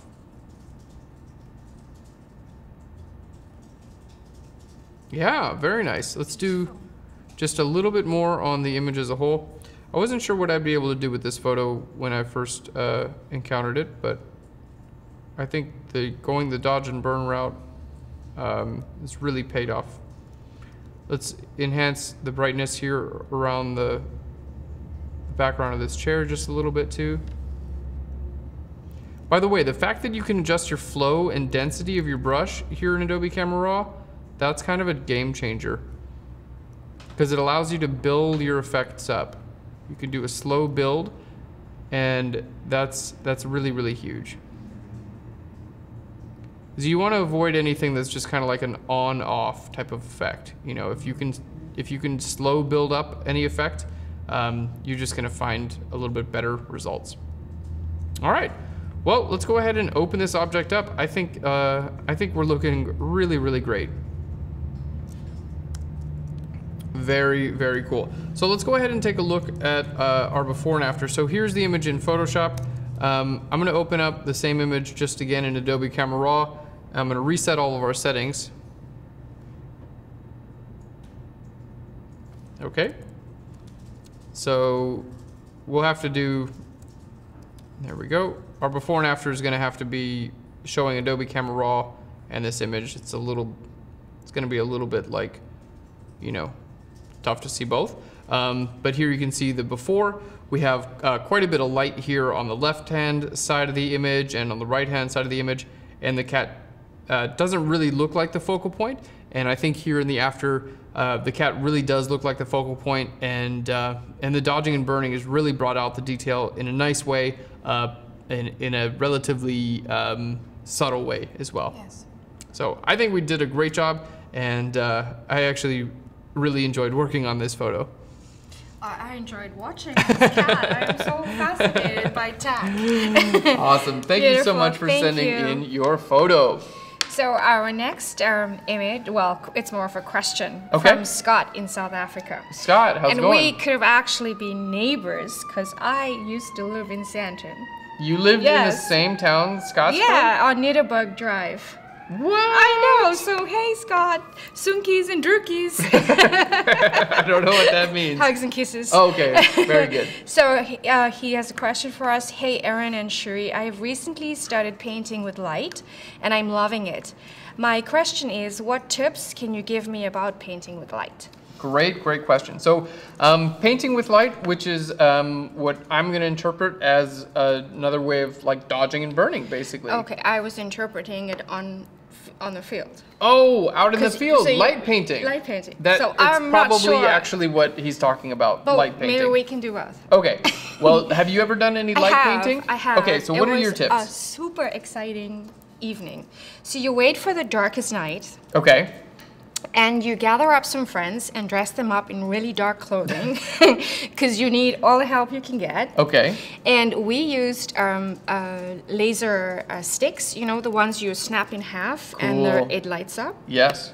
So I had my friends running around the trees and whatever, doing crazy shapes with slow shutter speed, captured their movement. Okay. So the light leaves trails. Cool. So there are some images that it looks like a big sphere with a heart shape, because there were so many people running around with these light sticks in all sorts of directions. So the trails were caught in and made beautiful abstract shapes. Very cool. Yes, I think I have one on my Instagram that you can look at.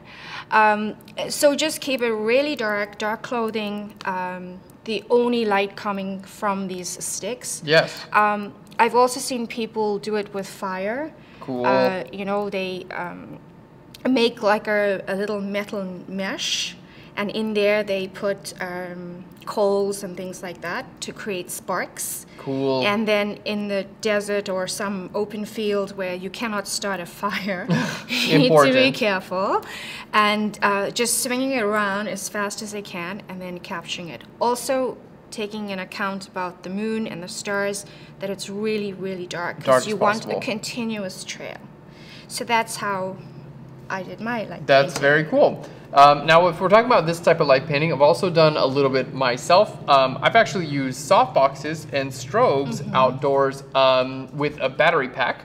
And so my suggestion would be, if you need to light an entire object, as long as your camera is on a tripod, my suggestion would be don't worry about necessarily lighting the entire object in one exposure. You can combine multiple exposures in Photoshop and then use the blending mode lighten or screen to put those exposures together. So if you're trying to paint a large object, you can do one part of it, another part of it, and another part of it, put them all together, and the light will combine in Photoshop to paint the entire thing.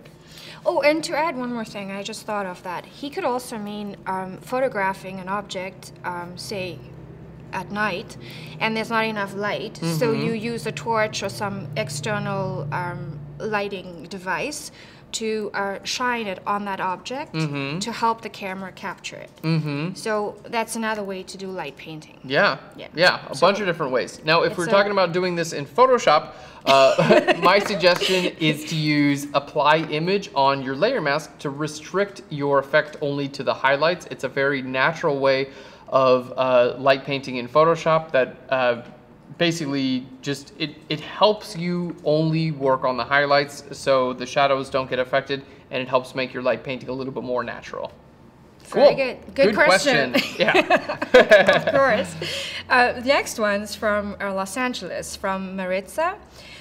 Do you use Adobe Bridge and why? If not, what program do you prefer? Okay, great question. So I actually do not use Adobe Bridge, and the reason why is, so Adobe Bridge has been around for a long time. For those of you who don't know, it has Adobe Camera Raw built into it, okay, so you can do raw processing. It also has some organizational features in it as well, and it's basically it came about, and correct me if I'm wrong here, but I believe that it came before Lightroom. Now, when I started photography, I started Photoshop way before I started photography, by the way. When I started photography, Lightroom was in its early beta, and so I was one of the early, like I started using Lightroom at its early stage, and that's kind of the program that I clung to, and I've followed it to its current generation. So for raw processing as well as organization, I use Lightroom. However, if you're comfortable using Bridge, I would say continue using it. I know quite a few people who continue using Bridge, and you know, again, it comes down to if you know what you're doing with your software and you can get the results that you want, then you know, and go for it. And I know that Lightroom, Bridge, and Photoshop all use the same Adobe Camera Raw built into them, and that continues to get updated as well. So if you're using Bridge, you're not using like outdated raw processing technology or anything like that. Really, I think it comes down to your program of choice. Have you ever used Bridge? I prefer Lightroom. Okay. I catalog in Lightroom, and then when I need to bring it into Photoshop, I just edit in Photoshop and transfer. I also use Topaz as well. Oh, interesting. So I would just move it that way through Lightroom. Okay. Which is very good because then it saves it in Lightroom and it brings it back to it. So it's fine. Right, which Bridge may do also, by the way. I just don't know because I There really are don't some use of my Bridge. club members at my photo club that actually love the new version of Bridge. Okay. And they're recommending to each other to switch over. But I have a system and I'm quite happy with it. So Yeah, we get like that, don't we? Yeah, set in our ways. Yeah, exactly. Great question. Thanks for asking. Yes. So Linda from Oregon asks, I have invested so much into my camera, lenses, and accessories. Is it worth to switch over to mirrorless and start over, or does it really bring that many advantages? Okay. For mirrorless shooting? Great question, Linda. And I know a lot of us are kind of thinking the same thing because we're in the middle of like a mirrorless revolution right now. Now, I do want to say that a lot of mirrorless cameras do offer the ability to work with your existing lenses. I know, for instance, Sony, you can get a mount that will allow you to actually put your Canon lenses on the Sony mirrorless cameras. And they may have a mount for Nikon lenses as well. I haven't looked into it because I have mostly Canon lenses, and I've looked into the Sony as well. Well, Sony and Nikon are compatible with each other using the adapter. Okay. But no, not any other brands, because the Nikon has a Sony sensor. Wait, say that again? Nikon and Sony lenses are interchangeable with an adapter. Okay. And Nikon cameras Yes. have a Sony sensor in it. Oh, that's good to know. Yes. Okay, cool. I do also know that Sony cameras can use Canon lenses with an adapter also. So it sounds like there are adapters out there that mean you can continue using the lenses that you enjoy with a mirrorless body. Now, as far as the mirrorless, the advantages for going mirrorless, a lot of those advantages have to do with the size of the body of your camera. That's my understanding. Yeah, is FX or DX crop, because if you interchange your camera with a different, I mean, if you interchange your lens with a different camera, yes, and it's a FX crop, and right, it will now be doing a DX, DX crop. Okay. So you'll full lose, frame versus crop sensor. Right, exactly. Yes. So you will lose part of your image. You're capturing smaller than you would normally do. That's right. So is it worth it or not? It depends on what you're using your pictures for and what your intentions are really. Yeah, I would say the same thing. Now, I do have a full Canon lineup, lenses, cameras, and everything like that. If someone were to say, I'll take all of your Canon stuff and give you all new Sony stuff, and you won't lose any money in the process, I'd probably say yes. Sure. Am I going I'm so happy you'd switch over or consider it. I did say Sony, by the way. That's okay. Icon Sony is pretty cool. I would probably say yes.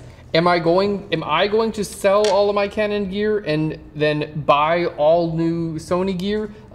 No, I'm not going to do that because I'll probably lose quite a bit of money in the process. And for me, I don't think the benefits outweigh. Now, again, shooting in the studio, I'm still shooting my Canon. My personal camera, I am shooting Fuji out in the field, and I absolutely love my little Fuji camera. It's the X100F, and we actually just made a free tutorial on it, a free episode on that camera.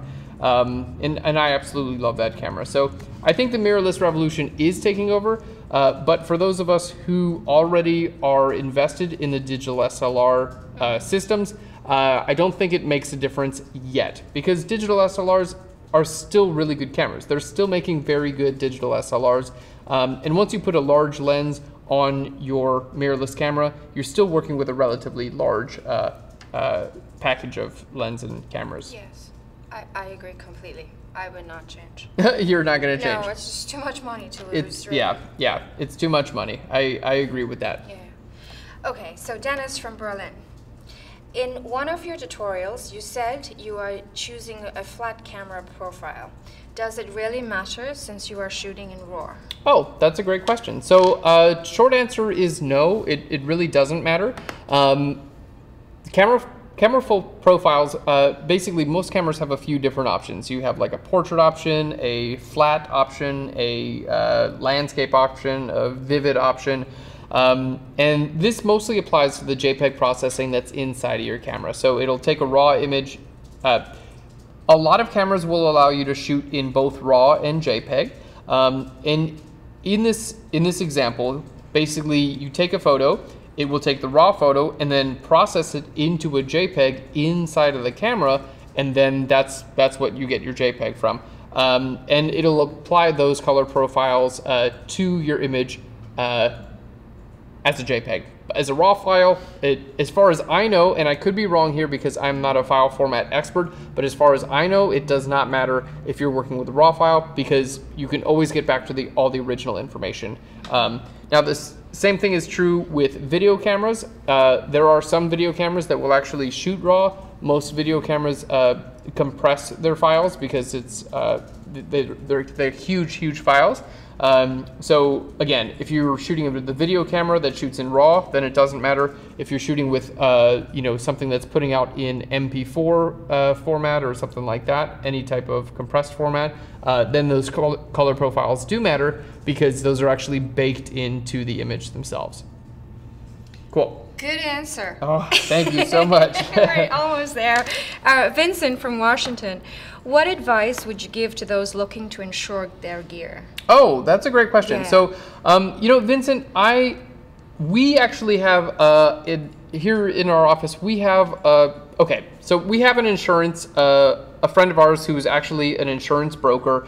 Now, this is not going to be applicable for most people because we have a whole studio and a business. We have unemployment insurance. We have, liability insurance. We have a tons of different types of insurance because we're running a business. But that being said, a good insurance agent should be able to find you a proper insurance package that's going to work for every situation you're in. For instance, when we go on location and we know we're going to be bringing X amount of people with us and X amount of gear, and maybe we're going to a location that would be really expensive if we broke something on accident, we will call our insurance agent and tell them that we need an additional sometimes it's called a rider on your insurance. Basically, we just need additional coverage for this one event, and usually they can give you additional coverage for that one event. Now, again, we're running a company here. We have, we don't need anything to happen that would like destroy our whole company because of something we could have gotten insurance for. Now, if you're an individual, your camera gets stolen and you didn't have insurance, that would suck, but it probably wouldn't destroy your entire livelihood. Or it may. In that case, yeah, definitely get insurance. So I can't steer you in terms of like what insurance companies to go for, but I do know that like pretty decent insurance packages for your lenses and cameras are usually going to run you under $1,000 per year, depending on how many cameras and lenses you have. Do you have insurance on your camera gear? I have insurance on my gear, and when I'm shooting out, I have liability insurance. Okay. And it's not that much in Canada. And do you have that as a rider on top of like your homeowner's insurance? Yes. Okay, cool. So if you have a homeowner's insurance, sometimes your auto insurance, I would give if you already are paying, if you have insurance already, I would give that insurance company or an insurance agent a call and say, can you insure my other gear? Yeah. It's very important, and you don't realize until you actually need to turn to it. Yeah. We run into an occasion where I accidentally left the door to our van open one time when we were shooting on location, and thankfully nothing was taken. Oh, okay. I was waiting for a story there. But it was in a place where we could have lost. Something could have happened. A ton of gear, and thankfully nothing was taken. But coming back, I was like, if something was taken, thank God we had insurance, because if not, it would have been a disaster. Yeah. Wow. So that's the whole thing about insurance. You just never know. You never know, and weird things happen all the time, and you pay insurance for 5 years and nothing ever happens, and then year 6 something happens and you're like, well, that's why I've been paying insurance this entire time. True. Good advice. So, Adam from Oregon, do you ever use Lightroom? You only seem to be using Camera Raw. Yeah, okay, Adam from Oregon. Yes, I actually do use Lightroom quite a bit. We've got, basically my workflow goes, whenever I take pictures, I bring those images directly into Lightroom. That's where I do all of my cataloging and organization. I'll be doing my light editing, color correction, exposure correction in Lightroom, and then I go into Photoshop. I'm using Camera Raw primarily because I plan on opening all these images directly into Photoshop, and I'm using Camera Raw as kind of like an intermediary. Now, all the tools that I've been using in Adobe Camera Raw are actually available in Lightroom as well. Yes. So everything that I'm doing, you can do in Lightroom as well. I do use Lightroom, and again, I just made a pro tutorial on how to master Adobe Camera Raw. And to make that tutorial, I had to get super familiar with Adobe Camera Raw. So I'm kind of like in that zone right now, but see me another year, I might be using something totally different. So you know how it goes. You find a new toy, all you want to do is play with that toy for a minute, and then a year later you're like, what toy? I don't remember it at all. So I could be going under a little bit of Adobe Camera Raw new toy syndrome right now. Good question. All right, thank you. Lane from Indiana. When taking pictures in certain situations, like inside a church, I cannot use a flash. Is shooting RAW the only option to try to recover it later? Good question. So I'm assuming you're talking about during an event, like a wedding or something like that, where you can't use a flash. I mean, shooting in RAW is just always, I always suggest shooting in RAW because you have more information. Now, if you are working in a dark environment and you have the ability to use not a flash, if you have the ability to use a tripod, sometimes you can take exposure brackets that will help you get more information. Also with a tripod, you may be able to take a longer exposure, which will allow more light into your camera and get you a proper exposure. Now, there are situations where that's not going to be a great option. Like if you're taking pictures of people and you need to freeze their motion, obviously shooting on a tripod, long exposure is not going to help you out there.